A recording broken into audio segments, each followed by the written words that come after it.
بسم اللہ الرحمن الرحیم۔ تمام تعریفیں اللہ ہی کے لیے ہیں، وہی نیک لوگوں کا ولی ہے۔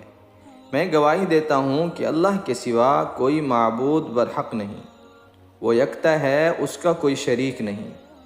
اور میں یہ بھی گواہی دیتا ہوں کہ ہمارے پیارے نبی حضرت محمد صلی اللہ علیہ وسلم اللہ کے بندے اور اس کے رسول ہیں۔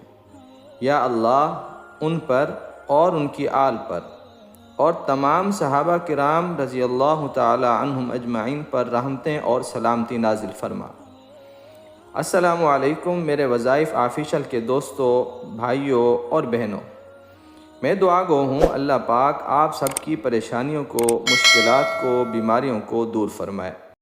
میرے وظائف آفیشل کے پیارے بھائیوں اور بہنوں، امید کرتا ہوں آپ جہاں بھی ہوں گے خیر و عافیت سے ہوں گے۔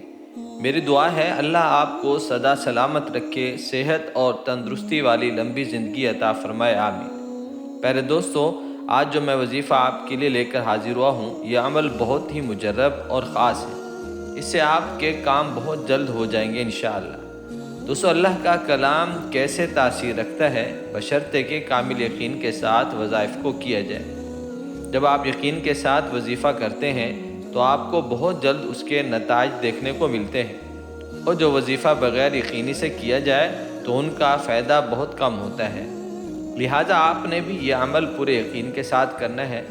آج جس دعا کی ہم بات کرتے ہیں، جس وظیفے کی بات کرتے ہیں، اس سے پہلے ہم آپ کو دعا کے قبولیت کے اوقات بتا دیتے ہیں، اور اگر آپ ان اوقات میں دعا کریں گے تو جلد قبول ہو جاتی ہے۔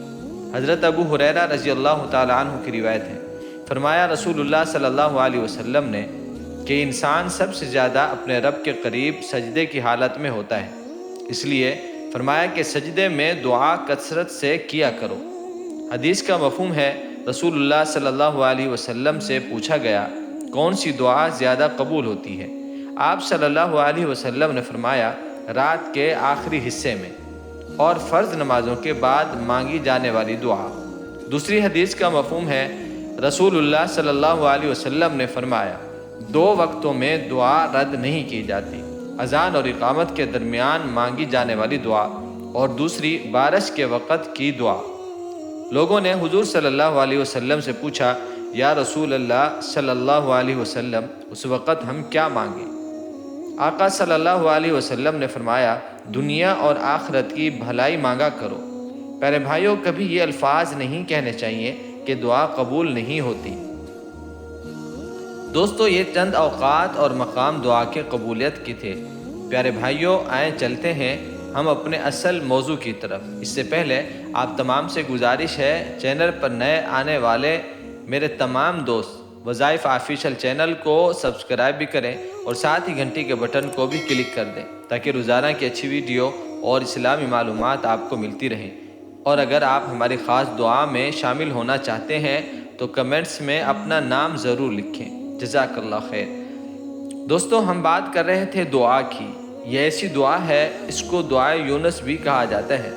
جب حضرت یونس علیہ السلام مچھلی کے پیٹ میں چلے گئے تھے، وہ اس طرح جب اللہ کے نبی مچھلی کے پیٹ میں گرفتار ہوئے تو انہوں نے مشکل کے وقت، مشکل حالات میں ان کلمات کے ساتھ اللہ کو پکارا، تو اللہ نے انہیں اندھیروں سے نجات دے دی اور بتا دیا کہ مشکل حالات میں اور دکھوں کو دور کرنے والا، پریشانیوں سے نکالنے والا اللہ ہے۔